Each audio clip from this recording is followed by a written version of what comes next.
কি সুন্দর একটা সন্ধেবেলা। কেমন লাগছে? কি ডাকছে মা ওটা? ময়ূর। ময়ূর।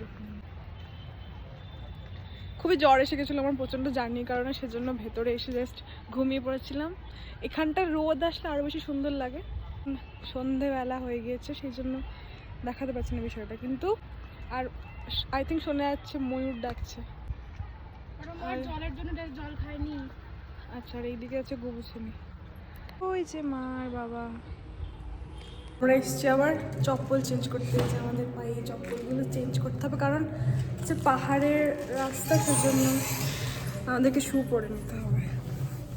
সেজন্য এখন আবার রুমে আসলাম, শুটাকে চেঞ্জ করব, দেন আবার যাব। এই যে আমি আর গুপু ছিনি। কে লম্বা কমেন্ট করে বলতে? ও বলছে কে লম্বা, দুজনের মধ্যে কমেন্ট করে বলতে। আর এই যে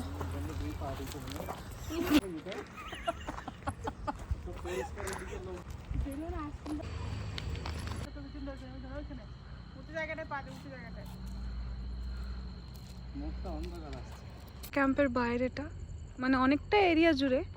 আর এই হচ্ছে সেই মাঠটা যেখানে সবাই সকালবেলা এক্সারসাইজ করে, রানিং করে। আপাতত আমি আছি এখানেই। ময়ূর ডাকছে জোরে জোরে, আর এখানে খুব বাঘ টাক কোথায় বেরিয়ে আসবে এই একটা ভয় আছে, সে কারণে বেশি ভেতরে আমি যেতে পারবো না, এমনি আমি ভীতু মানুষ। পেছনটাতে সেই মাঠটা, আর খুব সুন্দর হাওয়া হচ্ছে, সুন্দর লাগছে।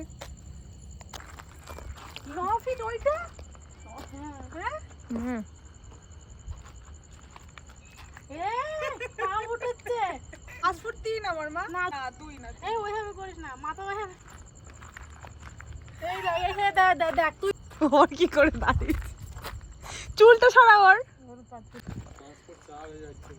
না, এই তো 3, হ্যাঁ 3 4 এর কাছে। জুতো খুলতে হবে, তোর বেলা জুতো আমি এখান থেকে দেখতে এরকম লাগছে পুরো নিচটা। এই যে খুব সুন্দর হাওয়া দিচ্ছে এখানে, কিন্তু আমার একটু ভয় লাগছে, তাই আমি এখান থেকে বেরিয়ে যাচ্ছি। যে 3 জন যাচ্ছে।